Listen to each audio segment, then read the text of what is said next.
Hello and welcome to Spirit Call.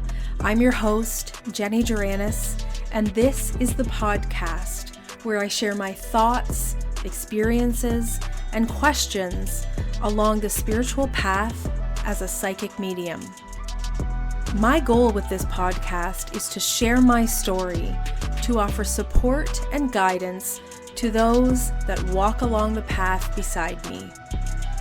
Here you'll find mediumship, tarot, numerology, psychic investigation, and true stories in the life of a professional medium. I'm so glad you found the show. Let's begin. Hi, Spirit Call friends. Welcome to episode 1 of season 5.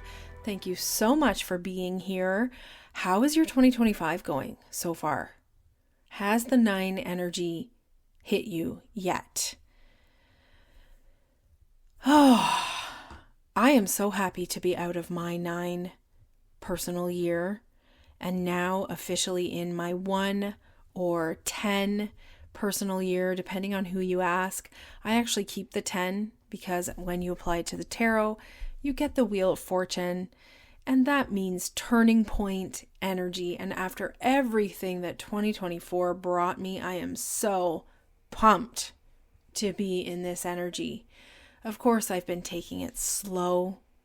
I've been hibernating for January. I've been resting and healing and not pushing myself to get anywhere that I am not just yet. But I have been doing a lot of reflecting on 2024. And so today I would like to talk about the main thing that 2024 taught me.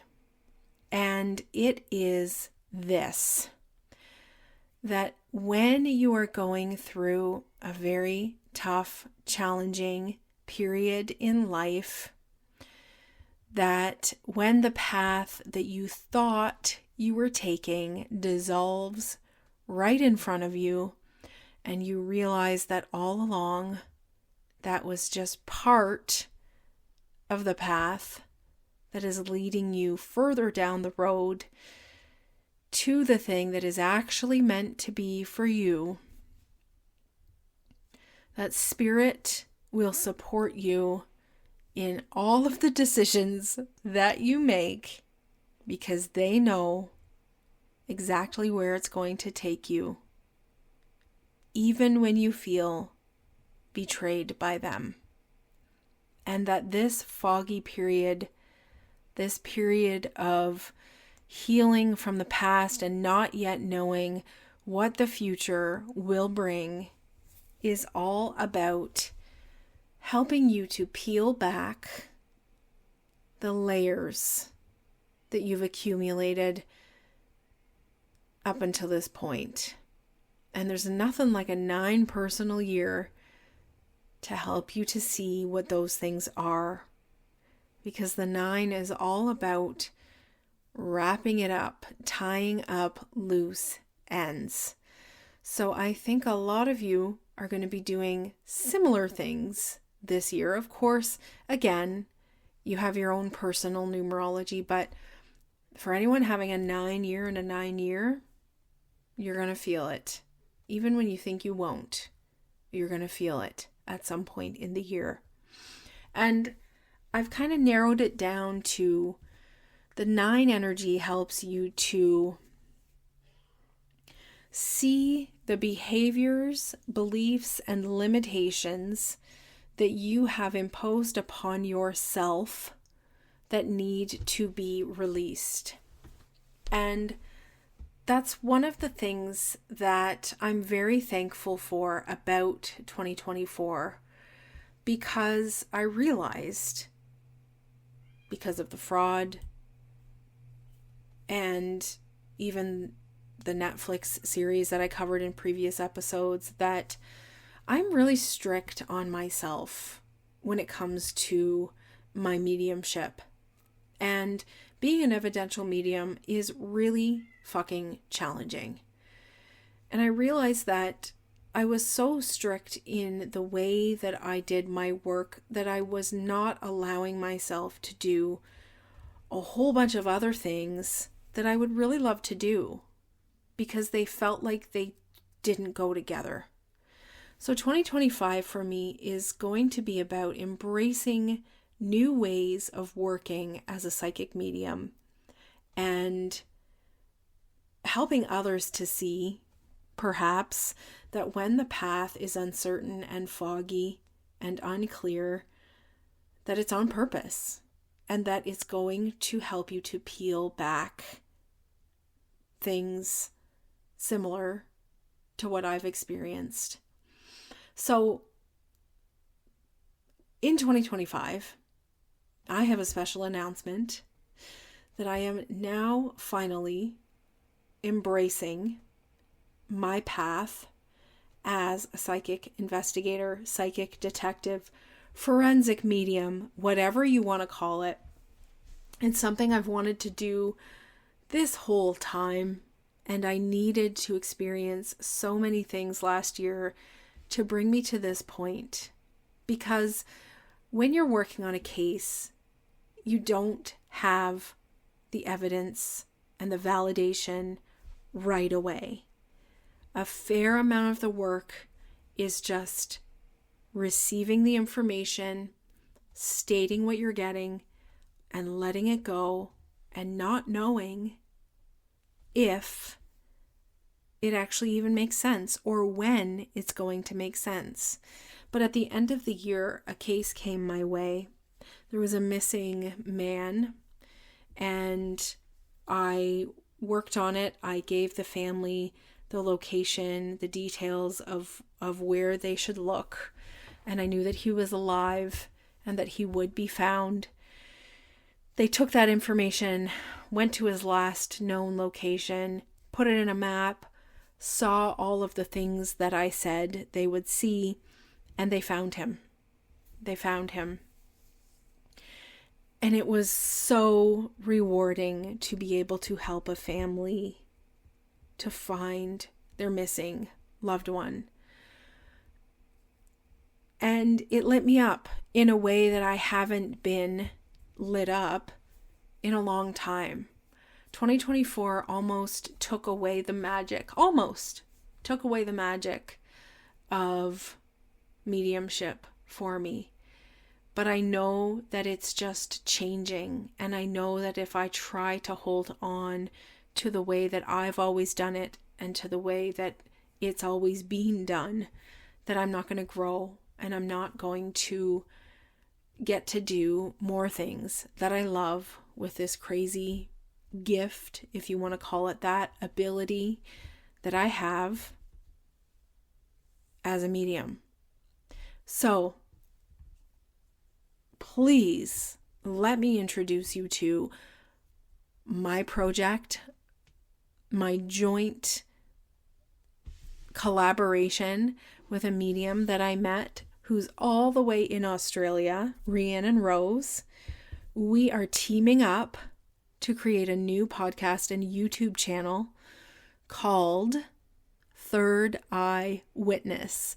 I'm not going to spoil all of the details here about how this came about and what we have planned, but I am going to play for you the audio from our very first YouTube video that we just released yesterday because we are looking for help.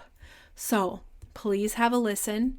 I'm going to link all of the links in the description of this episode for you to hop over to our YouTube channel, Third Eye Witness, and our social media platforms at Forensic Mediums. And I'll see you over there. Okay, enjoy.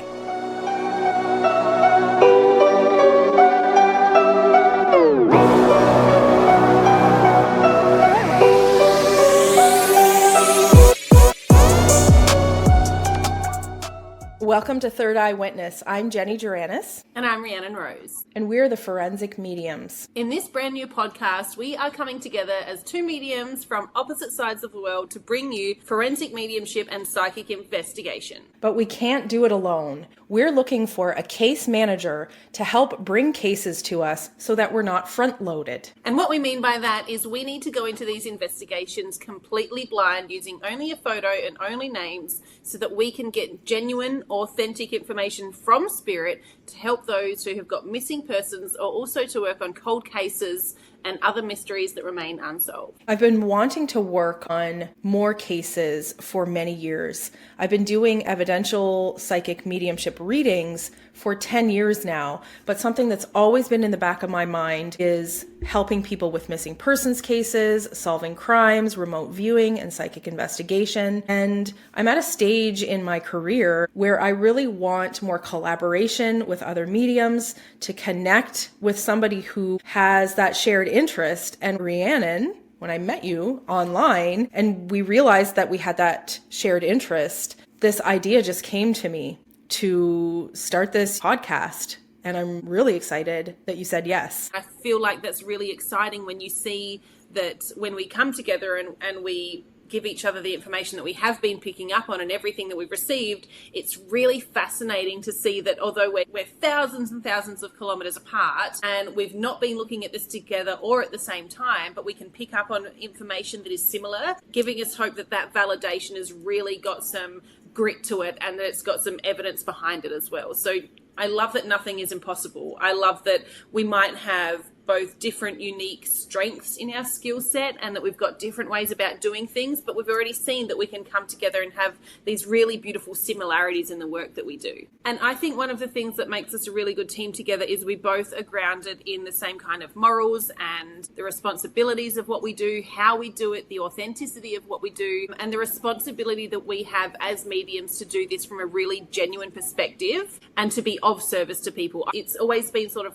my dream for my career to eventually land in forensic mediumship and psychic investigation. It lights me up and on fire, and it's a really different feeling to be able to go and delve into something without any disturbances and to just be receiving information without someone sitting in front of you wanting those immediate things. So the way that we'll be doing this is to have a case manager and sleuths who are working behind the scenes but a part of our team that can gather everything else that can be attained logically and through investigation that is available, that is easily accessible via online, communicating with people involved in the missing persons cases. And we're just allowed to tap in to spirit directly and get the information that we need to then bring back to our case manager and pull it all apart and see exactly what we've got here and how far we can go. Absolutely. And I find nothing makes the job harder than being front loaded. So it's so important that we know nothing about cases when we start to work on them. You know, for me, I usually like to have just a name, even just a first name is fine, and a photo. And so to have that case manager, that person that is in charge of gathering that information or receiving those emails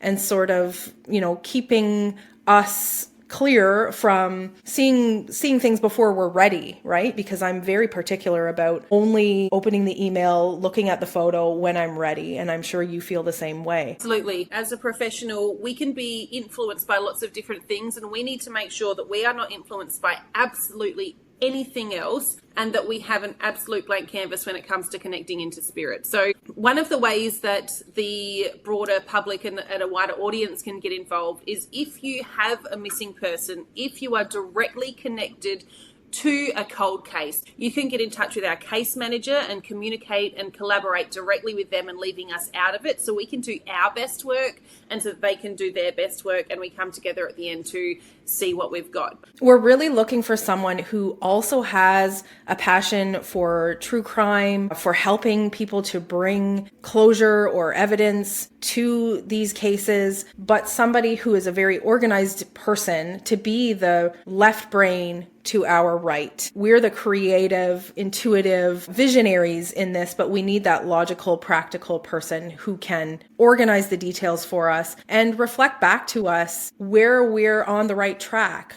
Have those details to let us know when we're right and help keep track of the pieces of information that are yet to be known that perhaps in the future will make more sense. So if you find yourself with some time on your hands, passion and interest in joining forces with us, getting to know us and how we work, if you believe in forensic mediumship and psychic investigations, and you have an open mind, we would love to hear from you. We're not necessarily looking for another psychic or medium, because that is the main role that we are undertaking as the evidential mediums, as the forensic mediums. So it's not a necessity for you to be psychics, but we don't have the capability to do the groundwork, to do the investigation logically and logistically. That's where you come in. So in the meantime, follow us, Third Eye Witness, at Forensic Mediums across all the platforms. If you're interested in being a case manager, please check the link in the description of this video. Connect with us. Let us know a little bit about who you are, how you think you can help us, why you think you're right for the role, and we'll get in touch with you as soon as possible. At Forensic Mediums, Third Eye Witness, and we would love to hear from you.